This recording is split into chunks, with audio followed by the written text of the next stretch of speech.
कोसी क्षेत्र की तरह बिहार का सीमांचल हर साल बरसात में नदी कटाव की मार झेलता है।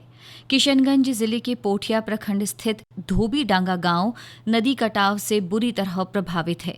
बीते कुछ वर्षों में यहां सैकड़ों परिवार अपने घर और जमीन गंवा चुके हैं। पहले गांव सड़क के पश्चिमी हिस्से में था, लेकिन कटाव के कारण ग्रामीणों को पूरब की ओर आना पड़ा। हालत इतनी खराब है कि अब सड़क भी कटाव के कगार पर है। स्थानीय लोगों ने बताया कि कई किसानों की जमीन नदी में समा चुकी है। जो थोड़ी बहुत खेती की जमीन बची है, उससे गुजारा करना बेहद मुश्किल हो गया है। जो नदी का कटाव के कारण हम लोग का गांव पहले नदी का मतलब रोड का पश्चिम साइड था। अभी नदी कटने के कारण हम लोग पलायन करके रोड का पूरब साइड गए हैं और कुछ दिन के बाद रोड भी नदी में समा जाएगा, जिसके कारण हम लोग को और भी बहुत दिक्कत होने की समस्या है। तो रोड कट जाने से तो फिर आप लोग कहीं बाहर भी नहीं जा पाएंगे? बाहर जाके मतलब गांव में फंस जाएंगे? गांव में पूरी तरह से फंस जाएंगे हम लोग। तो इसको लेकर के कभी आप लोगों ने कहीं पर कंप्लेन किया, किसी को आवेदन दिया कभी भी, या कोई देखने के लिए आया हो? पहले फिर एक बार हम लोग इसी तरह से मीडिया में दिए थे, कोई सुनवाई नहीं हुआ। मतलब मीडिया में दे रहे हैं लेकिन कोई असर नहीं पड़ रहा है जी। तो आप लोगों का भी खेत वगैरह नदी में उतर गया क्या? बहुत सबका किसी का 1 एकड़ 2 एकड़ इस तरह से 100 परिवार है जिसका जो नदी में गिर गया है। तो अभी उन लोगों के पास तो खेती का बहुत कम जमीन बचा है। अच्छा, जो अभी मौजूदा सरकार है उनका तो दावा है कि जो भी वंचित समुदाय के लोग हैं, आदिवासी हो जाए या दलित हो जाए, बाकी लोग हो जाए, तो उनके लिए काम कर रही है सरकार, ऐसा दावा होता है। क्या लग रहा है, आप लोगों के लिए काम हो रहा है? नहीं, हम लोग के लिए कुछ नहीं हो रही। कोई बता रहा था यहाँ पर आप लोगों का घर हुआ करता था पहले, मकान यहीं पे था। रोड का जो है पश्चिम साइड था। हाँ। इसमें जो है कह रहा हम लोग का जमीन जगह तो है ही नहीं। हाँ। तो 10 ही कट्ठा था, तो 10 कट्ठा जो है कह रहा जमीन जो है कह रहा नदी में जो है कट गया। समझ गाँव जो है कट गया पश्चिम तरफ। तो रोड का उस पर जो है किसी का मांग के जो है किसी तरह घर बैठा हुआ दूसरे के जमीन में घर। अभी यहाँ आए तो मुझे यहाँ पर एक पाइप नजर आया जी। ये पूरा नदी जो है ये समझाइए मुझे, क्यों दिया गया है? ये जो दिया गया है तो रोड के लिए बचाव के लिए इसको जो है पाइप दिया गया है। क्या होगा उससे? बचाव क्या होगा? बचाव जो है पानी जो है नदी में फेंका जा रहा है। इसमें जो है कम से कम 100 टोली मिट्टी भर के जो है इसमें ये बंद किया गया हुआ है। और इसमें जो है पाइप दिया जो नदी में पानी गिरे। अच्छा। नहीं तो पानी इस तरह का जाएगा, मिट्टी से होकर के जाता तो मिट्टी को काटते हुए लेके जा रहा है। तो उससे बचने के लिए आप लोगों ने पाइप लगाया? बचने के लिए ये पाइप लगाए। तो ऐसा पाइप और भी किसी ने लगाया है या सिर्फ आप? नहीं, बहुत सारा लगाया है। बहुत सारा लोग, मतलब हर कोई अपना बचाने के लिए बहुत कोई लगाया हुआ है। कि हम लोग का जमीन सब काट के चल जाता है, घर भी गिरने वाला है। कब से ऐसा हो रहा है? कब से हो रहा है? कम से कम 20 साल से हो रहा है। काटते काटते चले जाता है। तो किसी को कभी नेता होता आया नहीं देखने के लिए? कोई नेता नहीं आता है। कभी आता है, बोलते हैं, कोई नहीं सुनता है बात। कोई नहीं सुनता है। आप बता रहे थे कई बार मीडिया वाला भी आया, मीडिया वाला भी कई बार आया, वो लोग को भी बता दिए, वो लोग भी मीडिया करके गया है, तभी कोई सुनवाई नहीं होता है। खबर चलता है लेकिन कोई असर नहीं होता है। नहीं होता है। डोंक नदी के किनारे बसी बुधरा पंचायत के वार्ड नंबर 2 स्थित धोबीडांगा गांव में आदिवासी और शेरशाहबादी मुस्लिम समुदाय के लोग रहते हैं। स्थानीय लोगों को नदी के विकराल रूप का आर्थिक नुकसान भी झेलना पड़ता है। बरसात में खेत खलिहान डूबने से मजदूरी करने वाले लोग काम पर नहीं जा पाते। लोगों को डर है कि सरकार अगर अभी भी इस समस्या पर ध्यान नहीं देती है तो इस गांव का अस्तित्व पूरी तरह खत्म हो जाएगा। तो अभी आप लोगों का खेती का जमीन अगर नदी में चला गया है तो अब खेती का जमीन बचा है आप लोगों के पास? थोड़ा बहुत बचेगा, तो उसमें क्या होने वाला है? अभी तो हर चीज़ का महंगाई बढ़ गया ना। तो अभी मतलब मजदूरी कर रहा है आदमी 200-250 में, उसमें क्या होने वाला है? मतलब कि अगर जमीन वगैरह बचा रहता तो आप अपना खेती करते। हाँ, लेकिन मजबूर हो गए, अपना मजबूर हो गया। अब जब अभी धसेगा जो नदी है तो घर से यहाँ से वहाँ जाने के लिए भी दिक्कत हो जाएगा आदमी का। तो अभी जितना मजदूरी वगैरह आप लोग कर रहे हैं, जो भी पैसा आता है उससे परिवार का, बच्चों का भरण पोषण हो जाता है? हाँ, किसी तरह चल जाता है।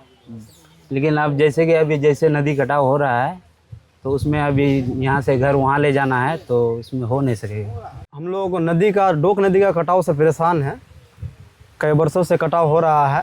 हम लोग का सड़क का जो पश्चिम तरफ है उधर पश्चिम तरफ पूरा गांव बसा हुआ था। कटाव से परेशान होकर पूरा बस्ती जो है पूरब साइड चले गया है। जिसका ज़मीन है वो पूरब साइड चले गया है, जिसका नहीं है वो नदी का डोक ही नदी का ऊपर अभी तक बसा हुआ है। वो उसका जो है रातों रात कट जाने का आशंका है। हम लोग का जब मुख्य सड़क है जो हम लोगों को जो जाके हम लोग का कार्यालय तक, स्कूल तक, ब्लॉक तक, थाना तक, पोठिया पोस्ट ऑफिस तक हम लोगों को जोड़ता है, हम लोग का मात्र एक ही रास्ता है।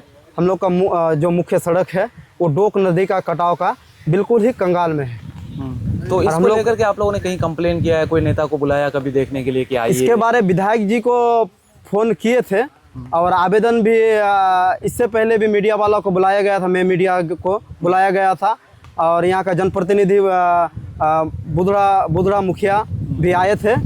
वो लोग न्यूज़ चलाया गया था। इसके बाद आवेदन भी दिया गया था, किसी को दिया था, मुखिया जी आवेदन दिए थे तो कोई सुनवाई नहीं हुआ था। मतलब सुनना ही नहीं चाह रहा है? ना कोई सुनवाई नहीं हुआ था। ऐसा चलता रहा तो फिर तो बड़ा नुकसान हो जाएगा। ऐसा अगर चलता रहा तो हम लोग जो है एक ही मात्र हम लोग का रास्ता है, हम लोग ना पोठिया जा पाएंगे ना हम लोग कहीं का बचेंगे। शेरशावादी टोला है, धोबीडंगा के अंतर्गत जो शेरशावादी टोला और आदिवासी टोला है, ये जो दोनों गांव है ये इससे पूरा बुरी तरह से प्रभावित है। यहाँ लगभग नदी का कटाव बहुत सालों से हो रहा है। कई परिवार यहाँ से पलायन कर चुके हैं और यहाँ तक की जानकारी मिला है कि पहले जो सड़क बना हुआ है उससे पश्चिम साइड लोग रहते थे, लेकिन कटाव की वजह से वो लोग डर से घर छोड़ के इधर पूरब साइड आ गए हैं, पूरब साइड शिफ्ट कर गए हैं। लेकिन इधर भी इनका प्रॉब्लम हल नहीं हो रहा है। नदी का कटाव जारी है और लोग पलायन करने पे मजबूर है। फिर धीरे धीरे वो वहाँ से हिलते जा रहे हैं और उनका जो ज़मीन है वो नदी में सम्मिलित होते जा रहा है। आप उधर देखिएगा, पहले उस साइड वहाँ सरकारी जो है उधर तक था, लेकिन आधा से ज़्यादा जो पर्सनल खाता वाला ज़मीन है सब इसमें नदी में समा गया है। अब क्या रास्ता है? देखिए रास्ता इसमें यह है कि जो सरकार है, जो प्रशासन है, डीएम साहब है, इन लोगों को कि यहाँ बोल्डर पिचिंग या पिलर पाइलिंग कराया जाए और बहुत जल्दी कराया जाए ताकि ये कटाव जो है उसको रोक सके। क्योंकि ये लोग कई बार कंप्लेन कर चुके हैं, कई बार यहाँ कई नेता भी आ चुके हैं, एमएलए साहब भी यहाँ वादा करके जा चुके हैं।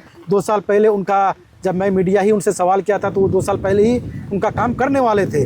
वो अब तक ना आए हैं यहाँ, ना उनका कोई काम किए है। तो मैं खैर सिर्फ एमएलए साहब को इसका जिम्मेदार नहीं मानता, एमएलए साहब तो जिम्मेदार है ही, इसके साथ साथ यहाँ का जो प्रशासन है, बिहार सरकार है, ये लोग तमाम लोग जिम्मेदार है। क्योंकि ये लोग शायद सबके घर, पूरे गांव के घर उजड़ने का इंतजार कर रहे हैं कि पूरा गांव डूब जाए, पूरा गांव एकदम पानी में समा जाए, नदी में समा जाए, वो लोग उसका इंतजार कर रहे हैं। अभी कुछ घर नदी में समा चुका है और अभी धीरे धीरे पूरा अब नौबत यह आ गया है कि सड़क भी कटने वाला है।